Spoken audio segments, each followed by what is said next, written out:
looking at some Mydlink home Z-Wave devices and how to install them. Okay, so here we've got the DCH G020, which is the hub, and the first thing that you need to do obviously is plug it into the power, make sure it's receiving power.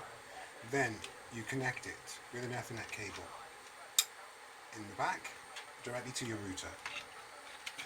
Okay, so you plug that in there,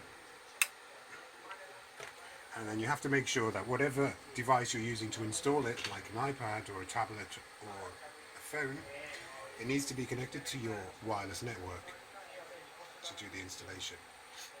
Okay, so once you've plugged the device into your router, open the app, Mydlink Home app, and then you're going to add a new device.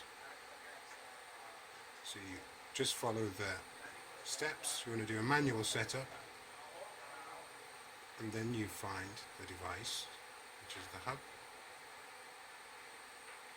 Okay, so the device is already powered on, so it's just next. It's already connected with an Ethernet cable to the router, so you do next. The LED on the device is green, which you can see like that. So then you do next, and now you have to put in the pin code, and the pin code you can find on the underside of the device. Okay, and this one is 635641. 635641. Done. And you go next.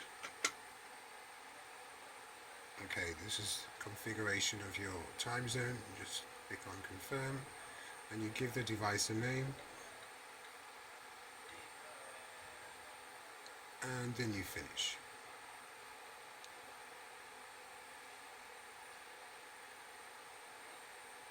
And that's it. Okay, so now we managed to install the Mydlink Home Hub, which is the DCH G020. We're going to try to install some other Z-Wave devices. We're going to try and install the sensor, which is a DCH Z120, and the alarm, which is a DCH Z510M. Okay, so first thing to do before you install any device is give it a reset. So the reset button on the sensor is at the back, and it's just 3 sharp clicks and a longer 4th click to reset it. So it's 1, 2, 3, 4. When you see that red light, it means it's being reset, and that's it. So that's now reset, and we can now open our app. So open up Mydlink Home. You want to add a new device. You want to go for a manual setup. We're trying to install a sensor, so you choose that option, and then you just search for the model, which is the Z120. So now you just click on next.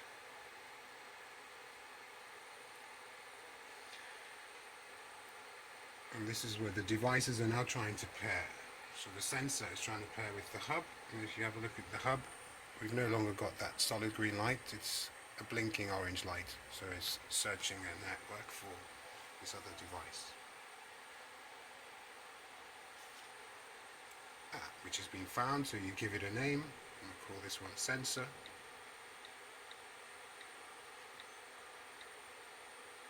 It's an option to change the icon, and you click on finish. And that's it. So now we're going to continue with the installation of Mydlink Home Z-Wave products. We've already installed the hub and the sensor, so now we're going to install the alarm. Okay, so before you do anything, you want to make sure that you reset the device. So you just take off the back until you can see the reset button, which is this here, and you give it 3 really short, sharp presses and a longer 4th one, like this. 1, 2, 3, 4. Until you get that red light, and then you know it's been reset. And then replace the back, reposition it, and then you open your app, Mydlink Home. You want to add a new device. You want to go for a manual setup, and we're looking for alarms. This is the one that we're going to install, the Z510. You select that, and then you just click on next. Follow the instructions about powering up the device. Next. And now it's searching for the device.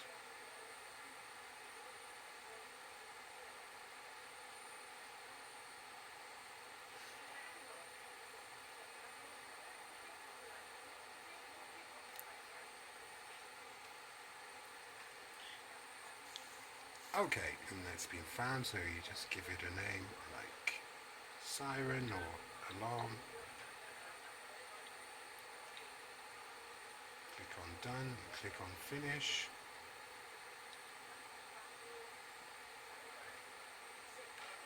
And that's it. Now it's installed. Okay, so now we just installed some Z-Wave devices.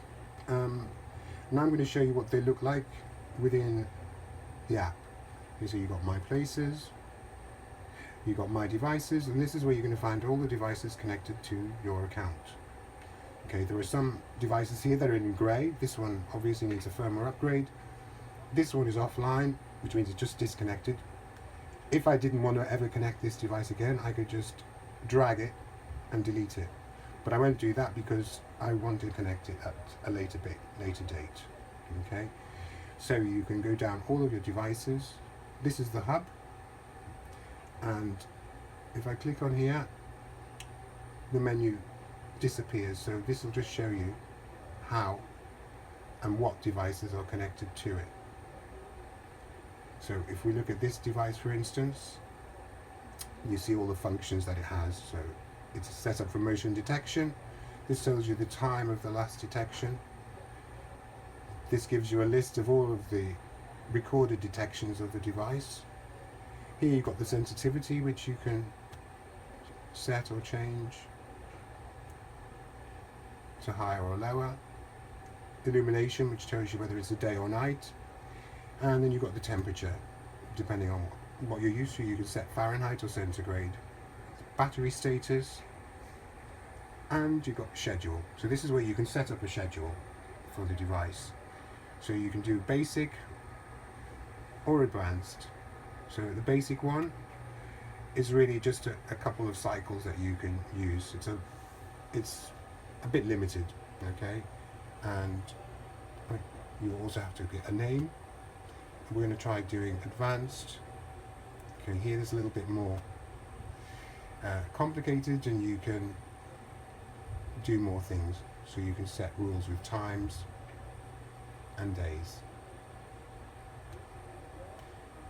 Okay, go back. And here you've just got the device information, which allows you also to reset the device. Okay, then we'll go back out, and the same with the alarm. Okay, you can also personalize these devices. So by clicking on here, you can change the image or the icon that you're using for the device. And here, if you do that, you can change the name of the device,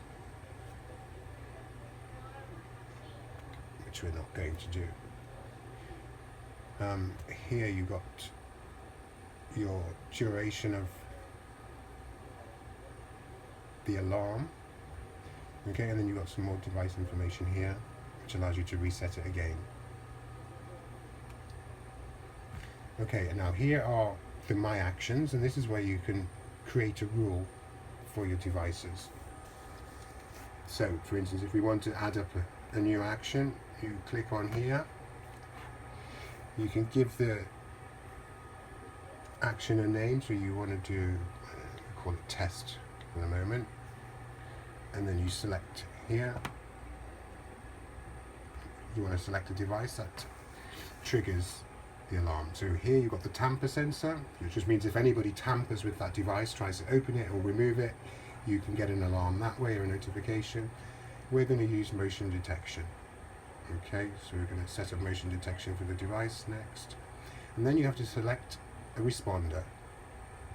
Okay, so for Obviously you've got 3 different ways to do it here. You can send an email notification via the app. We're going to use the alarm. Okay, so it's going to sound as a default alarm, but you've got a choice. You can choose different types of alarms. You can choose a delay, which is not very useful for us at the moment, because that would probably be more useful with a plug, for instance. You could put a delay on there of 30 seconds, so if a motion was detected, you could get it to switch on a lamp in 30 seconds upstairs, but obviously we don't need that, so we just click on next, and that's it. And this is where you can also choose a third responder, or you can choose to have the app send you a notification if any of these alarms are triggered. Okay, so we're going to click on done. We've got a name for it. We've selected the trigger and the responder. We're also going to get the app to send us some notifications. And you click on done. And there you are. And then you can navigate here. This is your My Places, so you can set up folders here. So we've called ours Lab 1, Lab 2, but you could perhaps call yours bedroom, living room, kitchen, and you could set up all different types of devices within that, and some alarms. Okay, and now here we are back at My Devices.